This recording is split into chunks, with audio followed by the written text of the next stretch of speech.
महात्मा गांधी।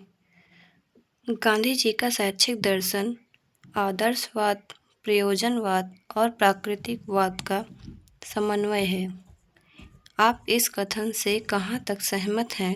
ठोस उदाहरणों के साथ सहित व्याख्या कीजिए।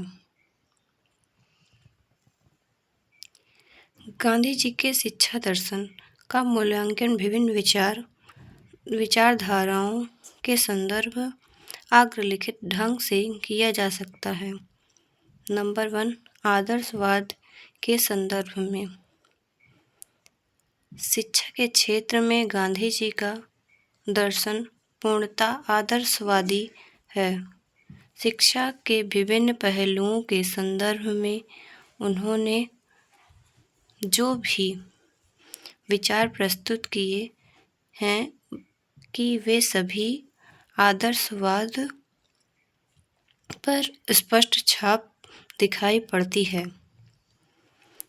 शिक्षा के उद्देश्यों के निर्धारण में आध्यात्मिक विकास और आत्मा की स्वतंत्रता पर बल, अनुशासन के क्षेत्र में आत्मनियंत्रण और आत्मानुशासन का समर्थन, छात्र द्वारा ब्रह्मचर्य पालन तथा नैतिकता के विकास आदि पर अधिक बल देने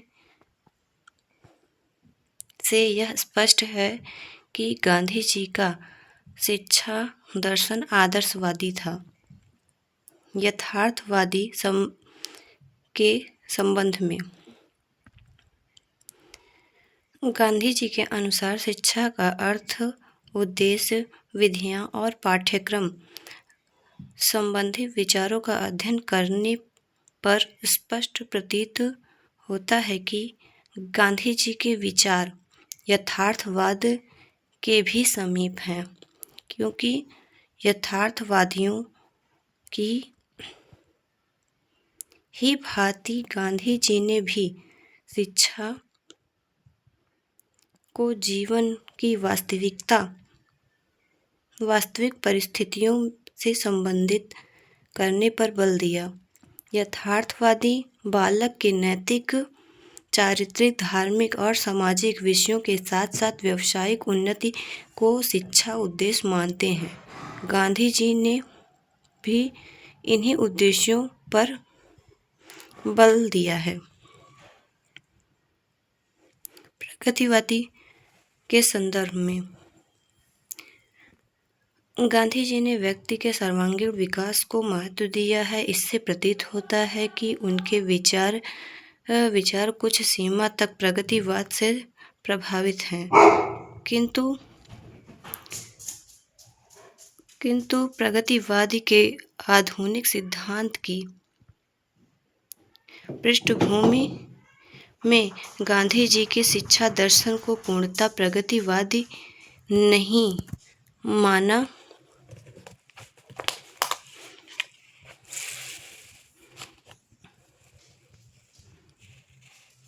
जा सकता है। उनके शैक्षिक विचारों में केवल कहीं पर उन्हें हम प्रगतिवाद के समीप पाते हैं।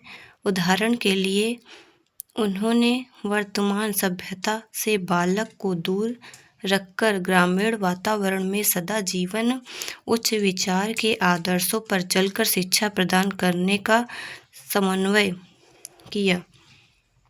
पाठ्य पुस्तकों को पूर्णतः निर्भर रहने वाले विरोध किया है और वर्तमान शिक्षा पद्धति की आलोचना करते हुए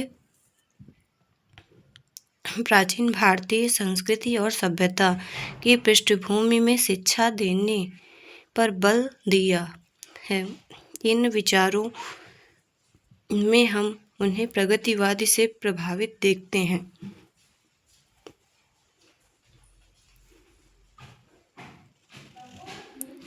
प्रयोजनवाद के संदर्भ में गांधी जी का शिक्षा दर्शन पूर्ण रूप से आदर्शवाद के सिद्धांतों से प्रभावित है और कहीं न कहीं एक अर्थ में प्रगतिवाद के के सिद्धांतों का समर्थन करता है।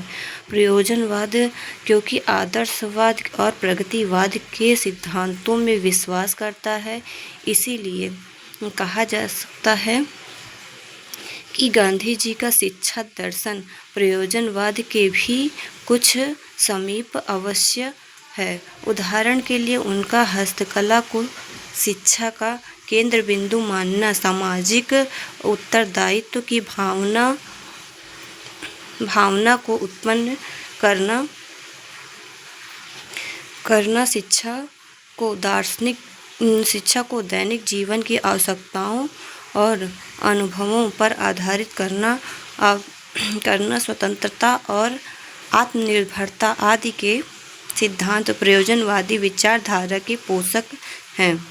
इस प्रकार हम देखते हैं कि गांधी जी आदर्शवादी होने के साथ साथ यथार्थवाद, प्रगतिवाद और प्रयोजनवाद से भी प्रभावित हैं।